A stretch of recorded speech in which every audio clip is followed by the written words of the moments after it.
I'm a 911 operator. I work the graveyard shift, 11 p.m. to 7 a.m. You hear a lot of things in this job.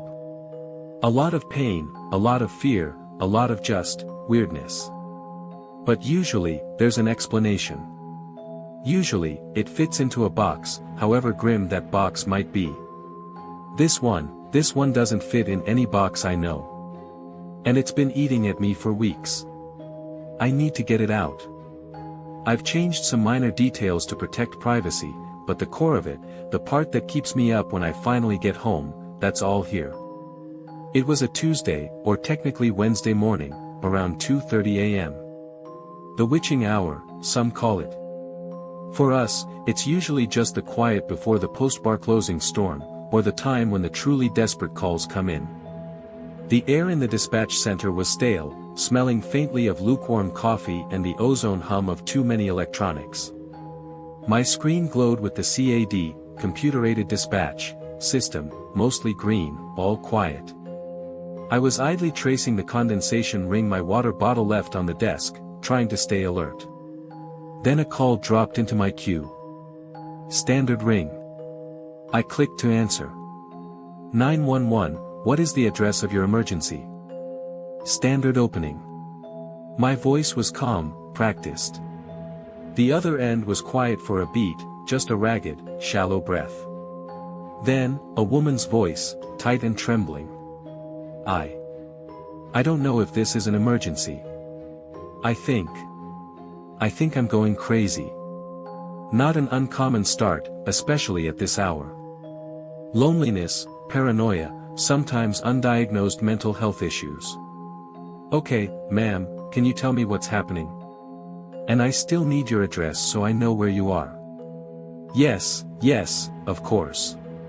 It's 1427, Hawthorne Lane. Her voice was thin. My name is, well, that doesn't matter right now, does it?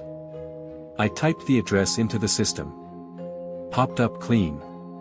Residential. Okay, 1427, Hawthorne Lane. Got it. Tell me what's going on, ma'am. There's someone in my wardrobe. My internal, check-a-box, system clicked. Possible home invasion. Or, again, paranoia. Someone in your wardrobe? Are you sure? Have you seen them? No, not seen. Heard. She took a shaky breath. It started about an hour ago. A knocking sound. From inside my bedroom wardrobe. A knocking sound. I prompted, keeping my tone even. Could it be pipes? An animal in the walls? The usual rationalizations. No, it's not like that. It's deliberate. Like someone tapping to get out. I thought I was dreaming, or just hearing things. You know, old house sounds. But it kept happening. Tap, tap, tap, tap. She mimicked it, and even through the phone line, the distinct rhythm was unsettling. Are you alone in the house, ma'am? Yes. Completely alone. My husband, he passed away last year. Her voice hitched a little on that. I made a mental note. Grief can do strange things to the mind. I'm very sorry for your loss, ma'am. I said, genuinely. This knocking, did you try to investigate it? I was too scared at first. I just lay in bed, pulling the covers up. But it wouldn't stop. It just kept going. So, eventually, I got up. I turned on the light. I went to the wardrobe. Her breathing was getting faster. I could hear the faint rustle of fabric, like she was wringing her hands or clutching her clothes. And what happened when you got to the wardrobe, ma'am? The knocking stopped when I got close. And then I heard a voice. Her voice dropped to a whisper. A little boy's voice. It said, "Help me. Please, help me. I'm trapped." A chill, faint but definite, traced its way down my spine. This was different. A boy's voice. From inside the wardrobe? Yes. He sounded so scared. He said his daddy put him in there and he can't get out. Okay. This was escalating. A child's voice claiming to be trapped by his father. This had moved past old house sounds. But still, the details were odd. A child just appearing in a wardrobe. Ma'am, did you open the wardrobe door? Yes. As soon as he said that, I threw it open. I was expecting. I don't know what I was expecting. But there was nothing there. Her voice cracked with a mixture of fear and confusion. Just my clothes. Shoes on the floor. Nothing. And the voice, it was gone. Silence. Nothing at all. I clarified. No sign of anyone, no way a child could be hiding. No. It's not a deep wardrobe. You'd see. I even pushed clothes aside. It was empty. I thought. I must have imagined it. The stress, being alone. And what happened then? I asked, leaning forward slightly. My other hand was hovering over the dispatch button, but I needed more. This felt off. Not like a prank. Prank callers usually have a different energy, a smugness or a forced panic. This woman sounded genuinely terrified and bewildered. I was so relieved, but also so confused. I stood there for a minute, trying to catch my breath. Then I closed the wardrobe door. She paused, and I could hear a sharp intake of air. And the second it latched, the knocking started again. Louder this time. And the little boy's voice. Please. Don't leave me in here. He'll be angry if he finds out I was talking. Her voice broke into a sob. I don't know what to do. I'm so scared. Is it a ghost? Am I losing my mind? But it sounds so real. I took a slow breath myself. My skepticism was warring with a growing sense of unease. The sequence of events was bizarre, but her terror felt authentic. Okay, ma'am. Stay on the line with me. You're in your bedroom now. No, I ran out. I'm in the living room. I locked the bedroom door. But I can still faintly hear it. The knocking. Is the wardrobe in your master bedroom? Yes, the big one. Oh God, he's talking again. Her voice was hushed, urgent. He's saying his dad locked him in because he was a bad boy. He said his dad gets really mad and hurts him sometimes. That was it. That specific detail, the abuse allegation. Whether this was a delusion, a ghost, or something else entirely, if there was even a fraction of a chance a child was in danger, we had to act. My fingers flew across the keyboard, initiating a dispatch for a welfare check, possibly a child endangerment situation. I coded it high priority. Ma'am, I'm sending officers to your location right now, okay? They're going to check this out. I need you to stay on the phone with me. They're coming. Oh, thank God. Thank you. Relief flooded her voice, but the undercurrent of terror remained. He's crying now. The little boy. He's saying his dad told him if he made any noise, he'd be in for it. He says he's scared of the dark. I relayed the additional information to the responding units. Caller states she can hear a child's voice from a wardrobe, claiming his father locked him in and abuses him. Child is reportedly scared and crying. The dispatcher on the radio acknowledged. Units en route. ETA 6 minutes.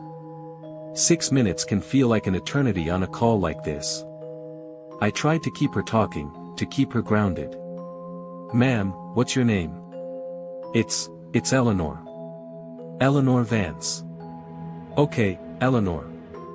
The officers are on their way. Are you somewhere you feel safe right now? I'm in the living room, like I said. I have the door locked. But the sound, it's like it's getting clearer, even from here. Or maybe I'm just listening harder. She paused. He's saying. Daddy says I shouldn't talk to strangers. But you're not a stranger if you're helping, are you? My blood ran cold. The innocence of that, juxtaposed with the implied threat, it was deeply disturbing. Are you talking to him? I asked her. No, it's just, I can hear him so clearly, I don't know how he is talking to me from upstairs, it's just like he can hear me talking to you. Maybe I shouldn't have came down, maybe I should go back to the room. No, Eleanor, stay where you are. You're helping. And we're helping too. Wait for the dispatch, please. I could hear her quiet, fearful breathing. I focused on the CAD screen, watching the little car icons representing the patrol units crawl across the map towards Hawthorne Lane. Each tick of the clock in the dispatch center sounded unnaturally loud. Eleanor, I said, trying to keep my voice steady, when the officers arrive, they'll knock. Let them know it's you, okay? Yes, yes, I will. She was quiet for a moment, then, he's saying thank you. The little boy. He says he hopes they come soon because it's hard to breathe in here. Hard to breathe. My stomach clenched. That detail was chillingly specific. Ventilation in a closed wardrobe wouldn't be great. They're almost there, Eleanor. Just a couple more minutes. Unit 214, show us on scene at 1427 Hawthorne. The voice of Officer Miller crackled through my headset. Copy that, 214. Caller is Eleanor Vance, should be expecting you.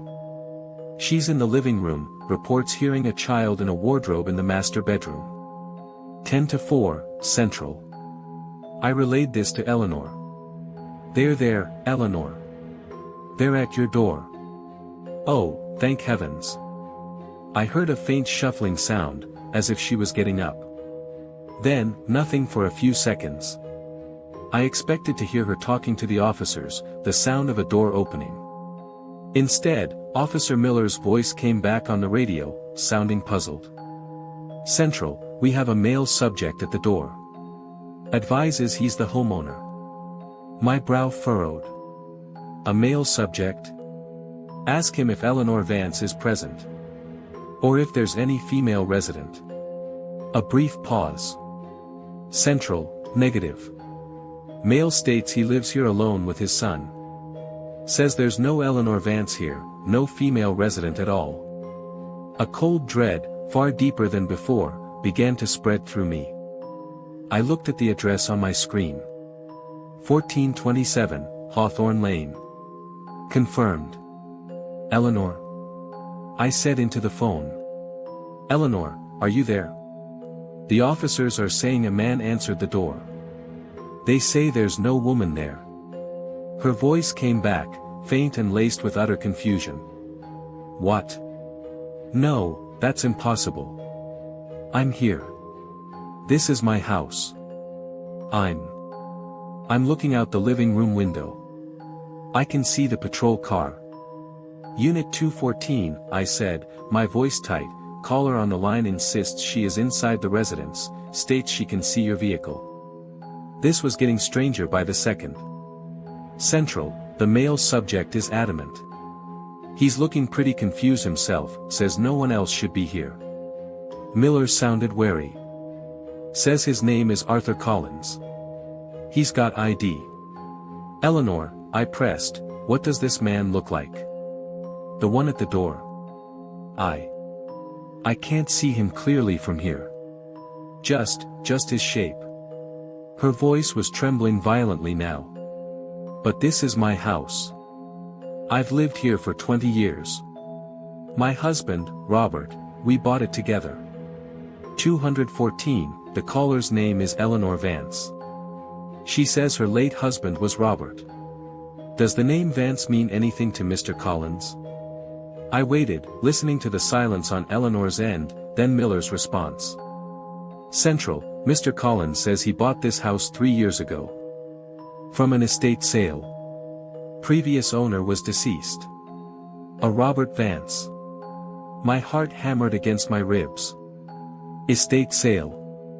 Previous owner deceased. Robert Vance. That meant Eleanor Vance. Eleanor? I said softly. The officer said Mr. Collins bought the house 3 years ago, from the estate of a Robert Vance. Eleanor, your husband's name was Robert, you said. There was a long, drawn-out silence on her end. Just the sound of her breathing, growing more ragged, more panicked. It sounded like she was hyperventilating. Eleanor, can you hear me? Then, a choked sound. No, that can't be right. Robert, he passed last year. Not 3 years ago. I was with him. Her voice was dissolving into confusion and fear. This is my home.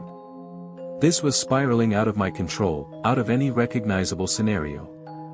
But the child was still the priority. Unit 214, I said, pushing down my own disorientation. Regardless of the caller's status, the initial report was a child trapped in a wardrobe, possibly abused. Mr. Collins states he has a son. You need to verify the welfare of that child. 10-4, Central. Mr. Collins confirms he has a 7-year-old son, says his name is Leo. Says he's asleep upstairs. Ask him if you can see the boy, just to confirm he's okay, given the nature of the call we received. There was a pause. I could hear Miller talking to Collins, muffled. Then Miller came back on. Central, subject is refusing. Says the boy is fine, doesn't want him woken up. He's getting a bit agitated. Eleanor, I whispered into my phone, are you still there?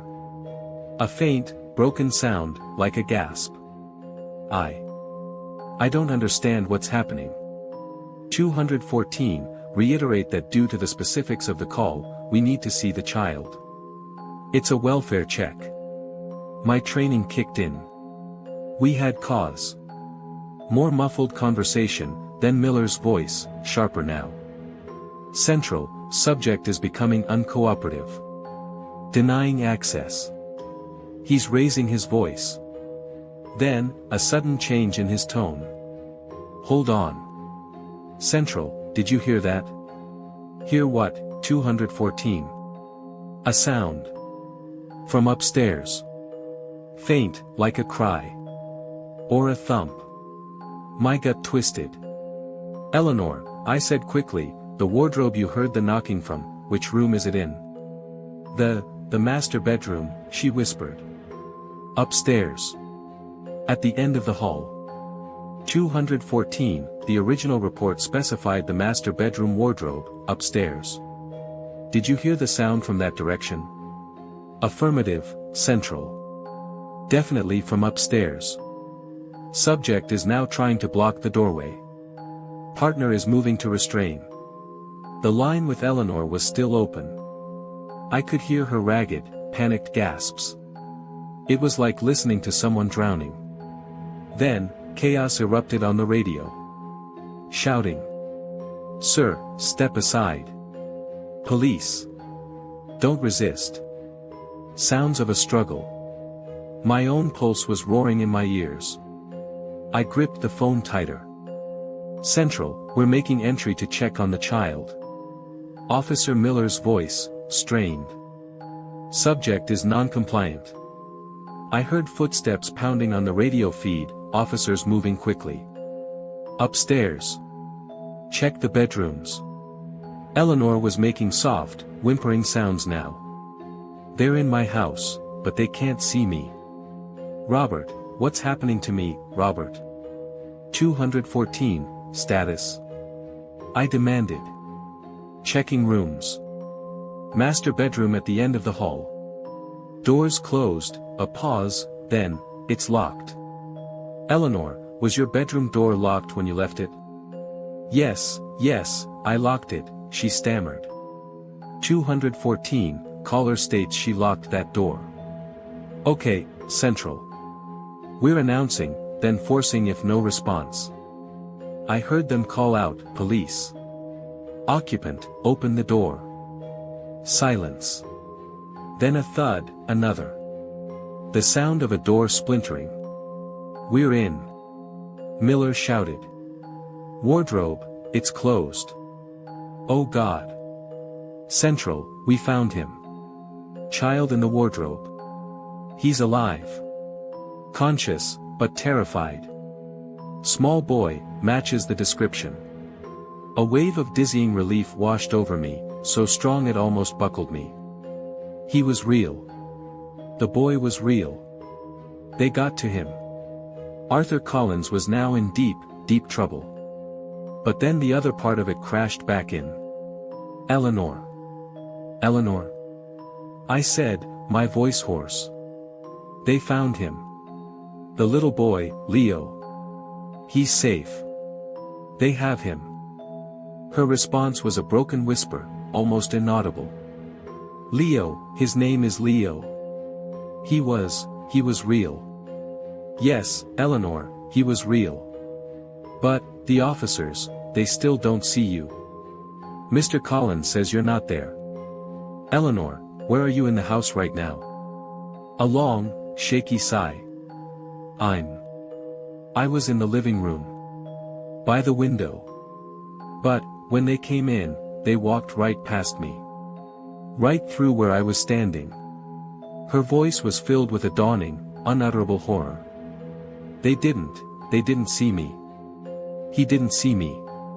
Eleanor, I didn't know what to say. What could I possibly say? The wardrobe, the master bedroom, that's where I heard him so clearly. I spent so much time in that room, after Robert, her voice trailed off. Then, a new note of terror, colder than before. If Mr. Collins bought the house 3 years ago, from Robert's estate, and Robert died, then, when did I die? The question hung in the air, chilling me to the bone. I had no answer. My dispatcher's manual had no protocol for this. I don't feel anything, she whispered, her voice sounding distant now, frayed. It's like I'm fading. I can't see the room clearly anymore. It's cold. Eleanor, stay with me. Can you tell me anything else? Can you describe what you see around you now? My professional instincts were useless, grasping at straws. Her voice was barely a breath. Just, dark, and wind, so much wine. Then, a click. The line went dead. Eleanor. I yelled into the receiver. Eleanor. Static. My hand was shaking as I hit the redial button for the incoming number. It rang. Once. Twice. Then it connected. But there was no voice. Just a sound. A faint, hollow, whistling sound, like wind blowing through a cracked windowpane, or across the mouth of an empty bottle. It was a sound I'd heard before, sometimes on bad connections, but this was different. This felt empty. Desolate. I listened for a full minute, my heart pounding, a cold sweat on my brow. The sound didn't change. Just that soft, sighing wind. I hung up. The officers were dealing with Collins, getting medics for Leo. The immediate crisis was over. The boy was safe. That's what mattered. That's what I told myself. But Eleanor. I ran the number through our system again. It was a landline, registered to 1427, Hawthorne Lane. It had been for over 20 years. Registered to Robert and Eleanor Vance. It was probably disconnected after the estate sale, but somehow she had called from it. Or through it. The report I filed was complex. I focused on the tangible, the call, the child endangerment, the successful rescue. I omitted the parts about Eleanor's apparent non-existence, her dawning realization. Who would believe it? They'd send me for psych eval. Maybe I should go. But I know what I heard. I know how real her fear was. And I know that, whatever she was, she saved that little boy's life. She reached across, whatever barrier separates us from whatever she is, and she made us listen. I still work the midnight shift. The calls still come in. But now, sometimes, when there's a strange silence on the line, or a whisper I can't quite make out, I feel a different kind of chill. I think of Eleanor Vance, and the hollow wind on the other end of the line.